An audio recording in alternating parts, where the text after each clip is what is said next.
7 दिन में मरना सुनिश्चित हो गया, श्राप मिल गया कि जाओ आज से 7 दिन तुम्हारी मृत्यु हो जाएगी। महाराज परीक्षित ने कुछ भी विचार नहीं किया, तत्क्षण अपना राज्य अपने पुत्र को दिया और छोड़ करके गंगा किनारे चले गए। उपाय ढूंढने लगे, ऐसा कौन सा उपाय करूं जिससे 7 दिन में मेरा मोक्ष हो जाए। गंगा किनारे संतों की भीड़ लगी। उसी समय श्री सूत जी महाराज बता रहे हैं कि सुखदेव भगवान प्रकट होकर के परीक्षित महाराज को ये कथा श्रवण करवाते हैं। और जैसे ही कथा प्रारंभ करने का समय आया, देवता लोग प्रकट हो गए। सुधा कुंभं गृहीत्वैव देवस्ता तत्र समागमा। देवता लोग अमृत का कलश लेकर के आ गए। बोले महाराज यह हम अमृत का कलश लेकर के आए हैं। बोले बड़ी अच्छी बात है, क्या करें? बोले परीक्षित को पिला दीजिए, परीक्षित दीजिए। सुखदेव जी को बड़ा आश्चर्य हुआ, क्योंकि अमृत कोई साधारण वस्तु तो है नहीं। समुद्र मंथन हुआ, 14 रत्नों में जो दिव्य रत्न है अमृत, और इतना अद्भुत है कि जिसके लिए एक बार देवराज गरुड़ को आवश्यकता पड़ी, पक्षीराज गरुड़ ने जब अमृत मांगा तो देवताओं ने दिया नहीं, लड़ने और मरने मारने के लिए तैयार हो गए। ये उस समय की बात है। महाभारत में प्रसंग आता है कि पक्षीराज गरुड़ को एक बार अमृत की आवश्यकता पड़ी। बोले क्यों पड़ी? पक्षीराज गरुड़ की माँ है वनिता और सर्पों की माँ कद्रु। दोनों में किसी विषय को लेकर के होड़ हुई और शर्त ये रखी गई थी कि जो हारेगा जीतने वाले की दासता ग्रहण करने पड़ेगी, यानी उसका सेवक बनना पड़ेगा। वनिता हार गई, शर्त के अनुसार सर्पों की दासता ग्रहण करनी पड़ी। अब सर्पों का दास जब गरुड़ जी बने तो सर्प गरुड़ जी के सर पर बैठ करके कहते हैं चलो उड़ो, हमें फला जगह लेकर के चलो। तो गरुड़ जी को जाना पड़ता है क्योंकि दास है। एक दिन अपनी माँ से दुखी होकर कहते माँ एक बात बताओ, क्या मेरा जीवन पूरा इन सर्पों की दासता करके ही गुजरेगा? क्या कोई ऐसा उपाय नहीं, कुछ सर्पों का अमृत दे दो तो हम सर्पों की दासता से मुक्त हो जाएंगे। पक्षीराज गरुड़ पहुंच गए और जब अमृत लेकर के आने लगे तो देवराज इंद्र सहित समस्त देवता सामने खड़े हो गए। हे गरुड़ अमृत कहाँ ले जाते हो? गरुड़ जी ने कहा आज मुझे कोई रोक नहीं सकता, सवाल मेरी माँ का है, क्योंकि मेरी माँ को मुझे दासत्व से मुक्त करवाना है। जब देवराज इंद्र सहित देवता गरुड़ जी को जब रोक नहीं पाए, हाथ जोड़कर बोले गरुड़ जी ऐसा मत करो, यदि तुमने ऐसा किया तो विनाश हो जाएगा। यदि यह अमृत सर्पों ने पी लिया तो संसार में समय से पहले प्रलय आ जाएगी। तो दोनों के बीच में एक समन्वय हुआ, संधि हुई।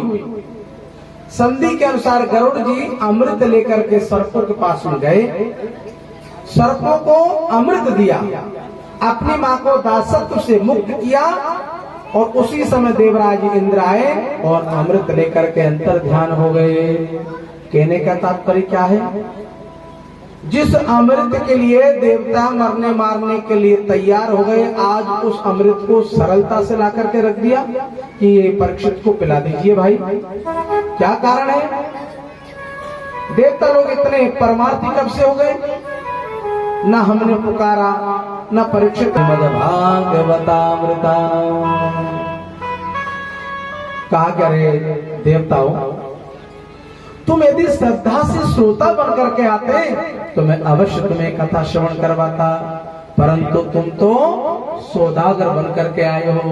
अरे सौदागर ही नहीं, तुम तो ठग बनकर के आए हो, क्योंकि कोई कांच के बदले यदि करोड़ों की मणि मांगे तो उसको तो ठगी कहाँ जाएगा? भाई हमारे पास में कोई आए और कांच का टुकड़ा लिया है, कह दे ये टुकड़ा आप रख लीजिए और आपके गले में जो हीरे की जो माला पड़ी हमें दे दीजिए, क्या कहोगे? ठगी कहोगे? तो बोले देवताओं तुम तो यहाँ पर ठगी करने आए हो, मैं तुम्हें यह नहीं पिला सकता। स्वकार्य कुशलासुरः, देवताओं की विशेषता है अपना कार्य करने में बड़े कुशल होते हैं। पहले आकर के किनका हित बतलाया? परीक्षित जी का, क्या हम अमृत लेकर के आइए, आप उन्हें पिला दीजिए, आपका भला है। फिर अपना विषय रखा कि इसके बदले में आप हमें कथा अमृत पिला दीजिए। इसका मतलब श्रीमद् भागवत कथा उस सुधामृत से भी श्रेष्ठ है। क्वा स्वधा क्वा कथा लोके क्वा काचा क्वा मणिर्महा ब्रह्मरा तो विचार्यैवा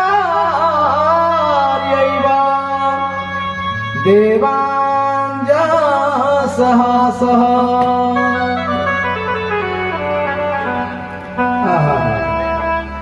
बोले मैं तुम्हें नहीं पिला सकता। बोले श्रीमद् भागवती वार्ता सुराणामपि दुर्लभा, भगा दिया देवताओं को, नहीं पिलाया। सूत जी कहते हैं ऋषियों यह देव दुर्लभ कथा अमृत है, क्योंकि देवताओं को डांट कर भगा दिया पर पिलाया नहीं। विचार कीजिए कि कथामृत सुधामृत में से कौन सा अमृत श्रेष्ठ है? सुधामृत की क्या विशेषता है? जब बड़े बड़े पुण्यात्मा इस संसार में पुण्य करके और जब मरते हैं, मृत्यु को प्राप्त कर, कथामृत की क्या विशेषता है? इसके लिए मरने की आवश्यकता नहीं है, पुण्य करने की आवश्यकता नहीं है। चाहे पापात्मा हो, पतितात्मा हो, दुष्टात्मा हो, कोई भी हो, जो आवे सो पावे। तो प्रथम दृष्टि में देवताओं का अमृत भेदभाव करने वाला है। भाई पहले पुण्य करो और फिर मरने के बाद स्वर्ग में जाओ, तब यह अमृत मिलता है। और भागवतामृत, भागवतामृत के लिए किसी प्रकार से भेदभाव की आवश्यकता नहीं है।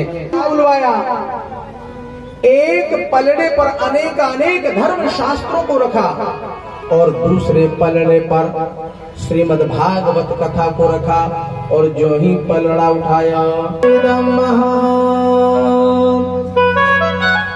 तदा ऋषिगणा सर्वे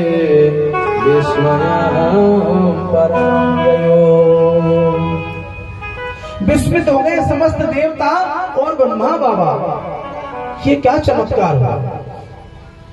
तुरंत महात्माओं ने घोषणा कर दी, मेनिरे भगवत रूपा शास्त्रों भागवतम कल समाई हुई है। श्री कृष्ण चंद्र भगवान स्वयं शब्द शब्द में विराजमान है।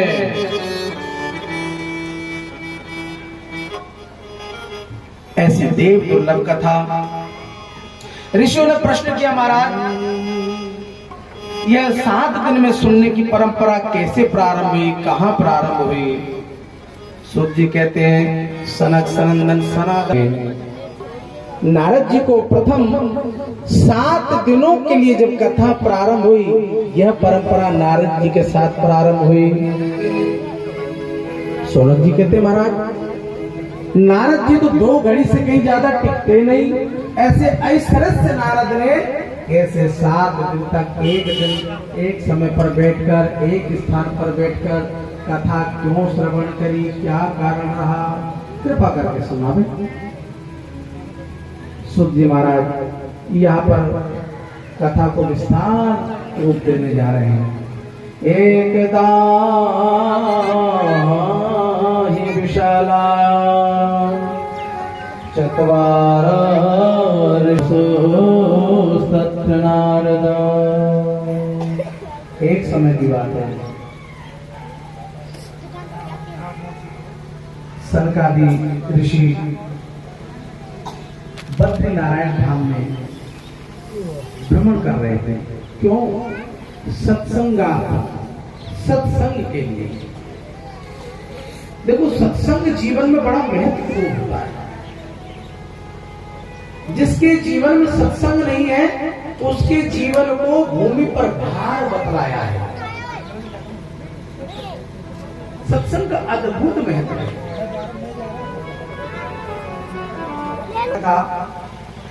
आया अपनी दादी के पास और बोला, दादी बोलो टे।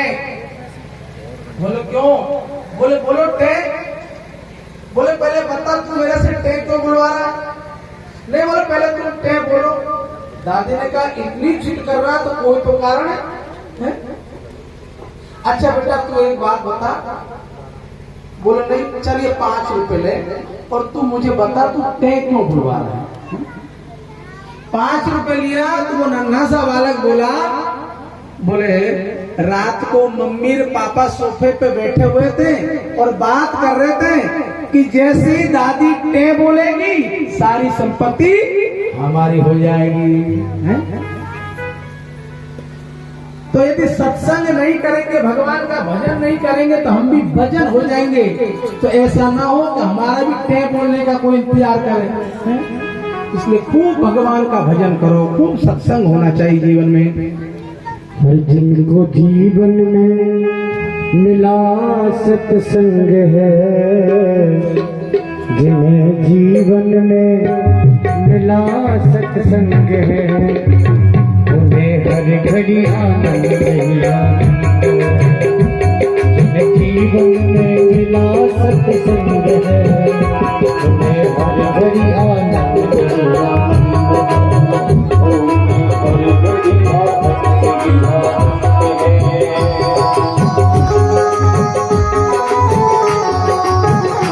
जिन्हें जीवन में मिला सत्संग है, जिन्हें जीवन में मिला सत्संग है, उन्हें हरि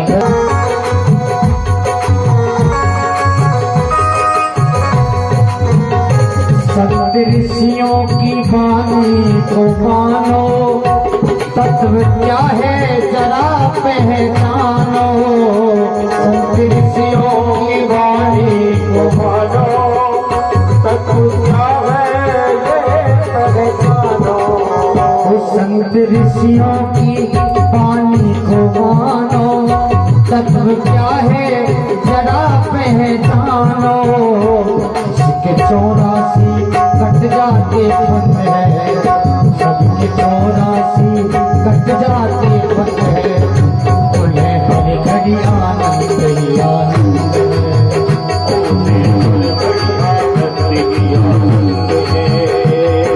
जीवन में मिला सत्संग है, जिन्हें जीवन में मिला सत्संग है, हर घड़ी आनंद ही आनंद है।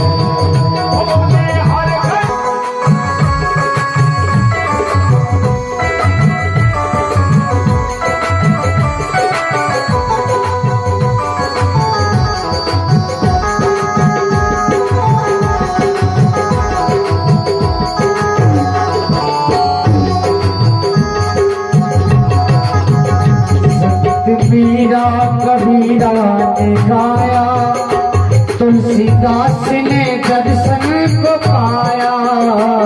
मीरा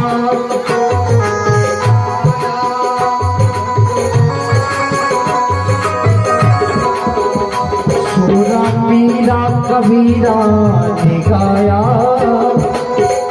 सूरदास ने दर्शन को पाया। सूरदास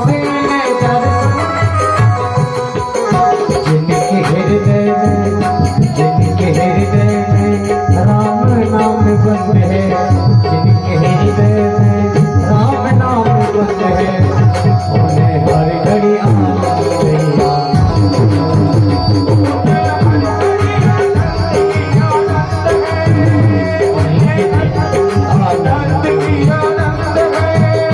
जिन्हें जीवन में मिला सत्संग है, जिन्हें जीवन में मिला सत्संग है, उन्हें हर घड़ी आनंद ही आनंद है, उन्हें हर घड़ी आनंद ही आनंद है।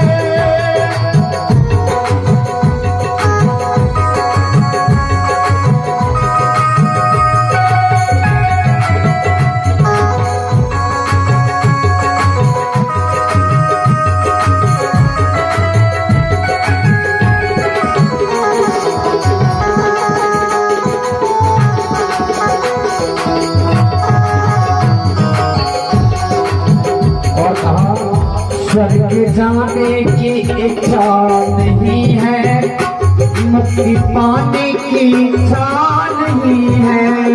स्वर्ग जाने की इच्छा नहीं है, मुक्ति पाने की इच्छा नहीं है।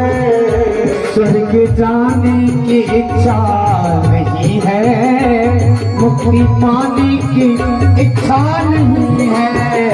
स्वर्ग जाने की इच्छा नहीं है, मुक्ति पाने की इच्छा नहीं है। उसी यही पर मिला परमानंद है, उसी यही पर